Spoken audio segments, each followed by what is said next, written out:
Hispanic-inspired cuisine is a world of vibrant flavors, fragrant spices, and fresh ingredients that have captured the hearts and appetites of food enthusiasts worldwide. As we continue to celebrate Hispanic Heritage Month, we have a very special guest to spice up this month's festivities in the most delicious way. Let's welcome best-selling cookbook author, Chef Pati Jinich. Chef Pati, thanks for joining us this morning. Hey, thank you so much for having me on today. Yeah, we're happy to have you on. So I wanted to start off by talking about your Mexican heritage has played a significant role in your culinary journey. Can you share with us some of the most cherished and flavorful traditions that have influenced your cooking? Of course. I mean, I think as a Mexican that has lived in the US for over 20 years, I used to only have Cinco de Mayo as a moment to share Mexicanness and Mexican culture and Mexican cuisine. Now that people are embracing Hispanic Heritage Month, it's a bigger window not only to share anything and everything Mexican, but all the culture and cuisine from all of our sister Latin American countries and really shine a light on how the Hispanic communities here in the US are enriching and contributing to the American life and the American table. For me, every day is truly a celebration, and every day is a moment to share the food that nurtures us, and that we love. Food is just such a huge part of who we are and of our culture. Yes, I love it. Food speaks to all of us. And would you say that eggs in particular have been a staple in Hispanic culinary traditions? And can you tell us how you've incorporated them into your recipes? Yes, yes, absolutely. Eggs are a crucial ingredient in Latin cuisines, and it is something that's included, as you can see in the food I have here, in enchiladas, in chilaquiles, in scrambles. Eggs are not only included in Latin cuisine and have been forever because they're so rich and delicious and versatile, but also because they're such an amazing source of high quality protein and nutrients. And for all of the recipes that I have here, I've used Eggland's best eggs, which are my eggs of choice, not only because they're super tasty, Um, but because they have an amazing nutritional advantage. They have 6 times the vitamin D, 10 times the vitamin E, and 25% less saturated fat compared to ordinary eggs. And they're found everywhere.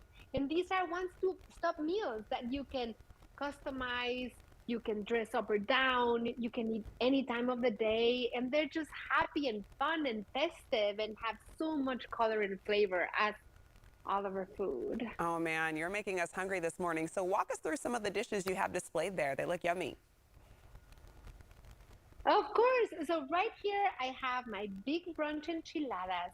These are corn tortillas that are filled with a soft egg scramble, and then they're baked with a black bean sauce. You can use black beans, you can use pinto beans. Then they're topped. This is something very common in Mexican cooking, which is dress things. It has the sauce, it has the chorizo crumbles, it has the queso fresco, the avocado.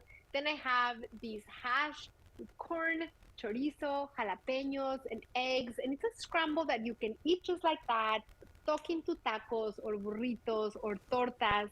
Then I have the chilaquiles, which I think is one of my favorite things to have over the weekend for a lazy brunch or lunch with salsa verde, sunny side up eggs. And all of these foods, there's things that you can make ahead of time. So, for example, if you're gonna make the big brunch enchiladas, you can make the black or pinto bean sauce ahead of time. And then the day of, you just assemble. Okay, all yummy stuff. And I have to mention, your PBS show, Patty's Mexican Table, has garnered Emmy nominations and a very dedicated following. What can viewers expect from the current season, and how has it evolved over the years? Thank you so much for asking. I love your question. So, right now, we're on the 12th season of Patty's Mexican Table. Every season, I go to a different region of Mexico and explore it. When I first started Patty's Mexican Table, I started sharing the Mexico that I knew, that I loved, that I grew up with, which was Mexico City, which is my hometown. And then Oaxaca and Puebla, places I was familiar with. But as the seasons progressed, the show and the relationship with my audience completely changed because I started going to places that I hadn't gone before.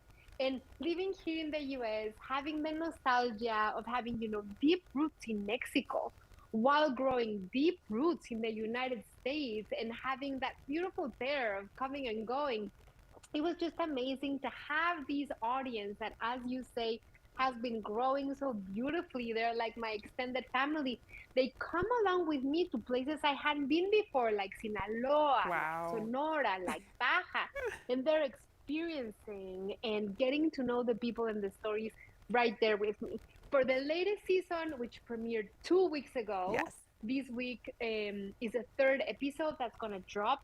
I went to Yucatan. And even though I had been to Yucatan before, this time I took a deep dive and went to Merida and little towns and the beach Oh, and cenotes and haciendas.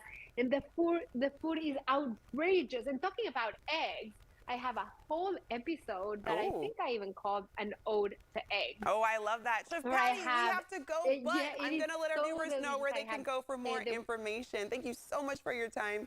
You can revisit this info by going to our website, yourcalifornialife.com.